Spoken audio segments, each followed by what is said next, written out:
আজ তোমাদের সাথে যে রান্নাটা শেয়ার করব সেটা যেমন চটজলদি হয়, ঠিক সেরকমই ভীষণ খেতে ভালো লাগে। মানে একটা সুস্বাদু ডিমের চটজলদি রেসিপি বলতে পারো। হ্যাঁ, ডিমেরই রেসিপি। ডিম আমাদের অনেকেরই বেশ প্রিয় একটি খাবার। বাড়িতে কোনো কিছু না থাকলেও তোমরা এই ডিমটা কিন্তু সবার বাড়িতেই পেয়ে যাবে। আর রোজ রোজ একরকম ডিমের ওই কষা রেসিপি ভালো লাগে না, তাই আজ অন্যরকম করার চেষ্টা করছি। দেখো তো তোমাদের কেমন লাগে। কোনো বাটাবুটির ঝামেলা নেই, খুবই ইজি। ডিমটাকে ভেজে তুলে নিলাম নুন হলুদ দিয়ে, তারপর একটু গরম মশলা, শুকনো লঙ্কা আর তেজপাতা আর সাদা জিরে ফোড়ন দিয়ে ভেজে নিয়ে পেঁয়াজগুলো দিয়ে দিয়েছি। পেঁয়াজটা কোনো রকমই কাটা ছিল, বেশি একটা ঝামেলা করতে হবে না। এই পেঁয়াজটা যখন ভাজবে একটু নুন দিয়ে দেবে, ব্যাস তা খুব তাড়াতাড়ি নরমও হয়ে যাবে।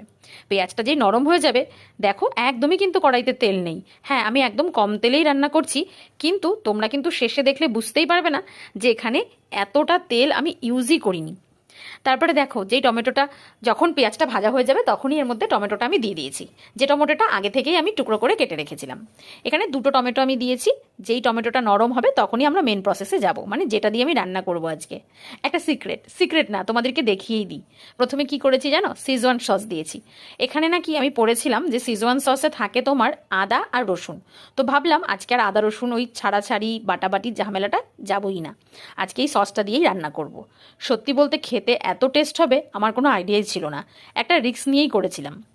তারপরে এখানে আমি দিয়েছি একটুখানি জিরের গুঁড়ো আর একটুখানি ধনের গুঁড়ো। দেখো কি সামান্য মশলা, তোমরা দেখে নিশ্চয়ই বুঝতে পারছো। আর দিয়েছি সামান্য একটু হলুদ, ব্যাস। তারপরে ওই সসের বাটিটা খুব ভালো করে ধুয়ে সামান্য একটু জল দিয়ে মশলাটাকে ভালো করে কষিয়ে নেব।